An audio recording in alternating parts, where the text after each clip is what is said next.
नमस्कार। लॉकडाउन के समय में जब हम लोग बात शुरू किए थे तो उस समय मैंने 3 छवियों का जिक्र किया था, जिसमें भूख और प्यास की बात थी, मृत्यु की बात थी,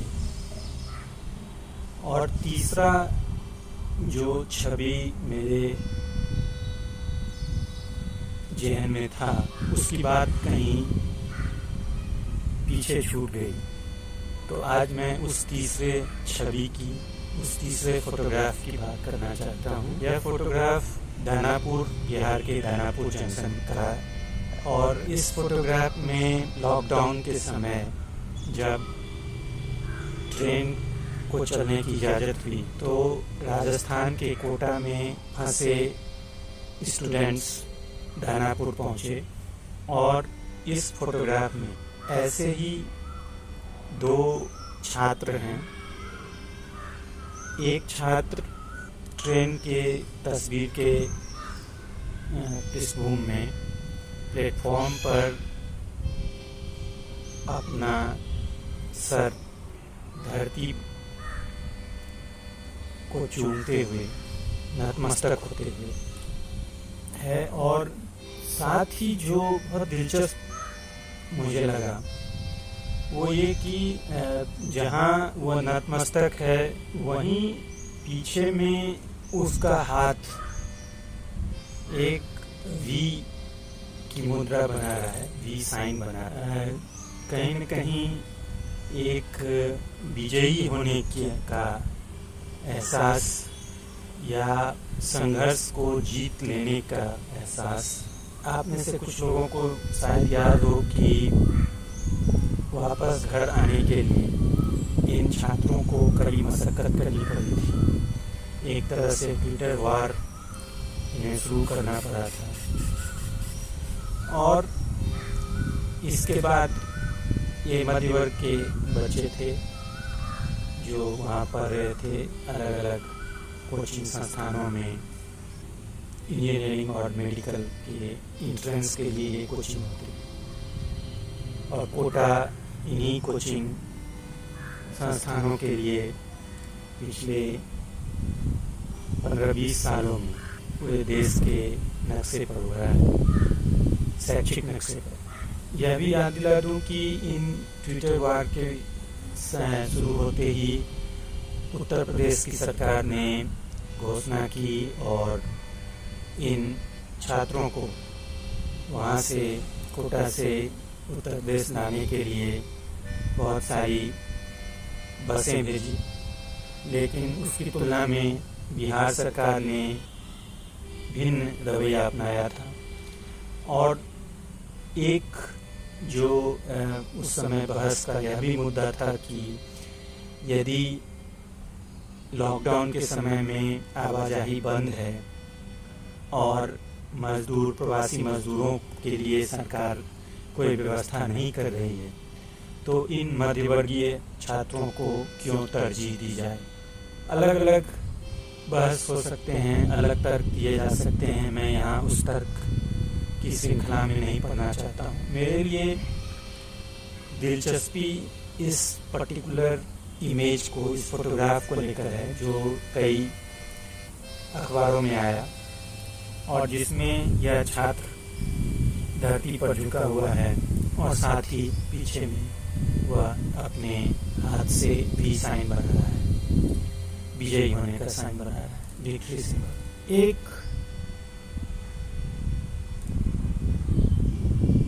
सांस्कृतिक नजरिए से या समाज विज्ञानी के नजरिए से एक दृश्य संस्कृति के शोधार्थी के नजरिए से इस तस्वीर की क्या अहमियत होती है, क्या मायने मेरे लिए हो सकती है, और क्यों यह मेरे लिए महत्वपूर्ण है। तो पहली बात जो मुझे इस तस्वीर की तरफ बार बार ले जाती है वह न तो मध्यवर्गीय विमर्श है और न ही यहाँ सीधे तौर पर व्यथा की कथा है, जिसके बारे में हम लोग पिछले कुछ एपिसोड्स में बात करते रहे हैं। व्यथा है निश्चित रूप से, और उस व्यथा को नजरअंदाज नहीं किया जा सकता, लेकिन वो सीधे तौर पर मेरे लिए यहाँ दिलचस्पी का कारण नहीं है। यहाँ जो मेरे लिए अहमियत है वह एक तरह की धार्मिकता जो इस फोटोग्राफ के केंद्र में है, जो हम तक पहुँच रही है। वह धरती माँ को, या फिर कहें तो बिहार की धरती को नतमस्तक होकर प्रणाम कर रहा है। यह पहुंच जाने का भाव भी है कि आखिरकार हम पहुंचे, लेकिन साथ ही ये एक बहुत ही कंटेम्प्रेरी सिंबल, विक्ट्री का सिंबल भी है। तो एक तरफ तो जो धरती के साथ जो एक प्राइमोर्डियल रिलेशनशिप आप कह सकते हैं, उसको हमारे सामने यह फोटोग्राफ लाता है, और दूसरी तरफ यह बहुत जो एक यूरोपियन आप कह सकते हैं सांस्कृतिक या सांकेतिक परंपरा के जरिए जो विक्ट्री सिंबल की बात है वो है। तो यहाँ दोनों तरह की बातें हैं, दोनों तरह के इस टेक्स्ट को में दोनों लेयर्स हैं, और भी कई लेयर्स हैं, लेकिन मैं इन जिसे हम कहते हैं सीमियोटिक्स, वहाँ मैं नहीं पढ़ना चाहता। मैंने पहले भी कहा है कि तस्वीरें या कोई दृश्य, उसकी अहमियत इस बात में नहीं है कि वो उसको सीमियोटिकली कितनी तरह से पढ़ें, वह भी मायने रखता है, लेकिन मेरे लिए उससे अधिक ये है कि वो उसके सिरे किन दिशाओं में जाते हैं, किस तरफ ले जाते हैं। तो ये धार्मिकता का सवाल मेरे लिए बड़ा अहम है, और वो इसलिए भी कि एक तो समाज विज्ञान में हमने धार्मिकता को अधिक तरजीह दी ही नहीं। भारत में विचारधारा का बोलबाला रहा है समाज विज्ञान में, और जैसे ही कोई समाज विज्ञानी धर्म या धार्मिकता की बात करता है तो उसे खास तरह के फ्रेम में डालकर उसे या तो राइट विंग के विचारधारा से जोड़ दिया जाता है। तो आप यदि समाज में धार्मिकता की बात करना चाहते हैं तो महज एक ही तरह से आप बात कर सकते हैं, वो सांप्रदायिकता के सवालों के साथ। धर्म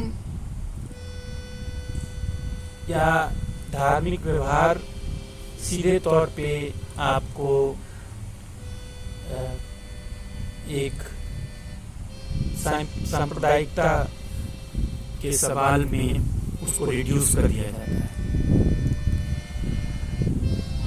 एक तरफ तो इसको आप जो भारत की मजबूत जो एक सेकुलर जो विरासत है, जिसे स्वतंत्र भारत में बड़े पुरजोर तरीके से शिक्षा दीक्षा का हिस्सा बनाया गया। एक तरह से आप कह सकते हैं कि ये महज संविधान की बात नहीं है, इसे एक आइडियल सिटीजनशिप के लिए अनिवार्य शर्त के रूप में हमारे सामने लाया गया, और जो कई अर्थों में वाजिब भी है, अपेक्षित भी है, क्योंकि सेकुलरिज्म को खारिज कर देने के बड़े खतरनाक परिणाम हो सकते हैं, और इनमें से कई परिणामों की तरफ तो हम लोगों ने अपनी ही छोटी सी जिंदगी में कई बार देखा भी। जब ये दूसरे संप्रदाय के प्रति नफरत की तरह सामने आता है। तो लेकिन इसी के साथ एक पॉलिटिकल आइडियोलॉजी के इतर जब हम सेकुलरिज्म के साथ संवाद करते हैं तो भारत में ही समाज विज्ञान के क्षेत्र में, इतिहास के क्षेत्र में बहुत समृद्ध विमर्श रहा है। इसमें मोटे तौर पे दो ध्रुव आप कह सकते हैं, दो तरह के स्टैंड सामने आते हैं। एक तो जो महात्मा गांधी की तरफ हमें ले जाता है, जहाँ धार्मिक समन्वय की बात है, सहिष्णुता की बात है। महात्मा गांधी कहा करते थे कि यदि राजनीति से धर्म हटा दिया जाए तो वह राजनीति बहुत ही खूंखार हो जाए। तो महात्मा गांधी के स्कीम में सब कुछ, जीवन की सभी पद्धतियाँ एक दूसरे से बहुत नज़दीकी से एक दूसरे में समाहित थी। हर का एक दूसरे के साथ संबंध था और उन्हें खांचे में नहीं डालकर देखा जा सकता था। उन्होंने एक बार कहा था कि यदि मैंने अर्थशास्त्र का बस एक ही किताब पढ़ा है और वो बाइबल है, तो इकोनॉमी, मोरालिटी, रिलीजन, पॉलिटिक्स हर कुछ एक दूसरे में जुड़े हुए थे। तो एक तो ये स्टैंड हुआ और दूसरा स्टैंड हुआ जो नेहरू की तरफ ले जाता है, जहाँ की यह कहा गया कि धर्म व्यक्तिगत विश्वास की बात हो, इसको पब्लिक स्फेयर या घर के अंदरूनी किसी के निजी जिंदगी का मसला हो, या राजनीति से जितना दूर रहे उतना बढ़िया है। और सेकुलरिज्म की जो बुनियाद हम लोग जिस सेकुलरिज्म की बात करते हैं वो मोटे तौर पे यही है कि राजनीति में धर्म की दखलंदाजी न हो। अब इसमें भी बहसें हैं जो बहुत विचारोत्तेजक बहस, जिसकी तरफ मैं बार बार मुड़कर देखता हूँ, वह दो समाज विज्ञानियों के बीच है। एक तरफ तो आशीष नंदी की बातें हैं और दूसरी तरफ उनके साथ संवाद करते हुए, तो इस बहस में, सेकुलरिज्म की इस बहस में भारत में समाज विज्ञान में एक तरफ तो आशीष नंदी हैं जो बहुत विचारोत्तेजक हैं, प्रोवोकेटिव, और दूसरी तरफ नेहरूवियन मॉडर्निटी की, नेहरूवियन सेकुलरिज्म की एक नॉर्मेटिव अंडरस्टैंडिंग के साथ और उसकी ज़रूरत के साथ राजीव भार्गव हैं और भी बहुत सारे बहुत इंसाइटफुल इंटरवेंशंस हैं। लेकिन मैं यहाँ गहराई में गए वापस मैं उस तस्वीर की तरफ लौटना चाहता हूँ, धार्मिकता की बात की तरफ लौटना चाहता हूँ। धार्मिकता को आप कैसे देखेंगे? समाज विज्ञान में और खासकर मजदूरों की, प्रवासी मजदूरों के विमर्श में धार्मिकता को कैसे देखेंगे? माइग्रेशन के डिस्कोर्स में आयरोनिकली, जैसा हम लोग पहले भी, इस एपिसोड से पहले भी जो मेरे एपिसोड्स हैं उसमें लगातार मैं इस बात की बल दे रहा हूँ कि वहाँ एक खास तरह से सामाजिक और आर्थिक सांस्कृतिक बातें नहीं हो रही हैं और धार्मिकता की बातें तो एक बहुत ही नहीं, एकदम नहीं है, बहुत कम है। इतिहास में भी धार्मिकता की बातें दो तरह से हैं। एक तो धार्मिकता को हम धर्म के साथ, धर्म के संस्थागत रूपों के साथ जोड़कर और फिर उस धर्म का संस्थागत इतिहास लिखते हैं या उसकी संस्थागत रूपों की सोशियोलॉजी हम करते हैं। लेकिन ये जब हम धार्मिकता या विश्वास की बात करते हैं, जब इस तरह के प्राइमोर्डियल अटैचमेंट की बात करते हैं जो कि जमीन के साथ है, जहाँ धरती मैया हो जाती है।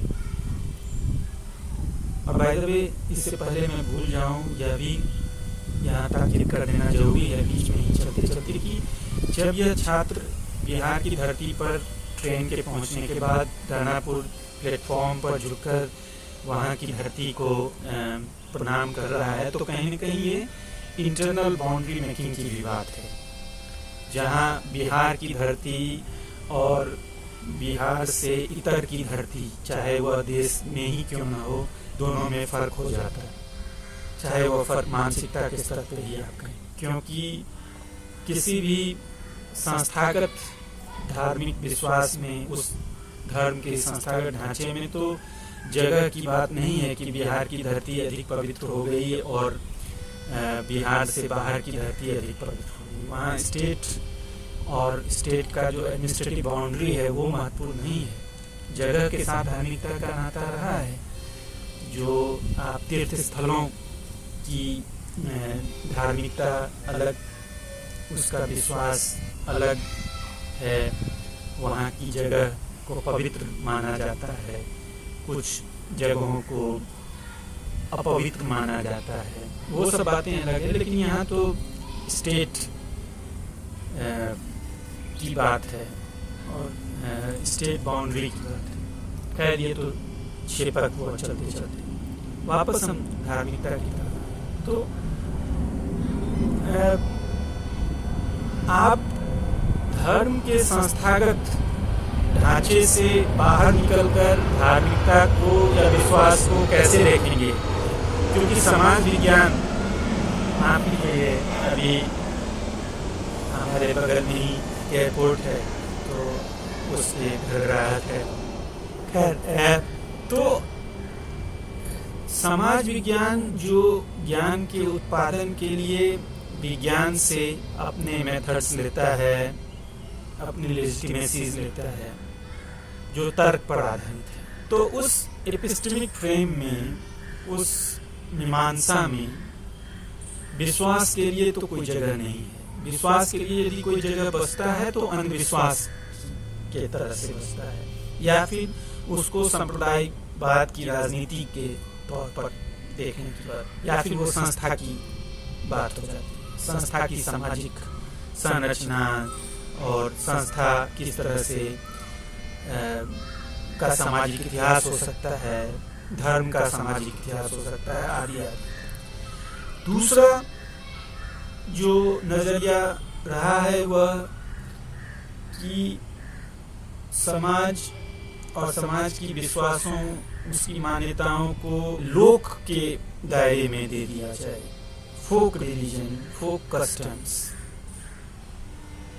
और यहाँ फोक बहुत कुछ एक उसी तरह से आता है जैसे कि कबीलाई संस्कृति की बात हो, कबीलाई विश्वास, कस्टम की बात हो, उस तरह, उस सेंस को लेते हुए आता है। मैं बहुत संक्षेप में इशारा कर रहा हूँ। या फिर एक तीसरा भी नजरिया है कि आप धार्मिकता को, धार्मिक मान्यता को एंथ्रोपोलॉजाइज कर दीजिए। उसको पहले आप एक सांस्कृतिक गतिविधि के रूप में, जीवन के सांस्कृतिक पक्ष के रूप में तब्दील कर दीजिए धार्मिकता को, तो धार्मिकता एक कल्चरल प्रैक्टिस का हिस्सा हो जाए। फिर आपके लिए आसान है उसको व्याख्यायित करना। तो वहाँ वो तमाम तरह की मान्यताएं की बात हो जाएंगी जो कि एक कल्चरल डायमेंशन हो जाएगा। लेकिन ये धार्मिकता की संश्लिष्टता को, उसके विश्वास की अपने वजूद को रिड्यूस करना है ऐसे खांचे में, ऐसे कैटेगरीज में जो कि हमारे लिए आसान हो जाए, जो कि समाज विज्ञान के लिए फिर आसान हो जाए।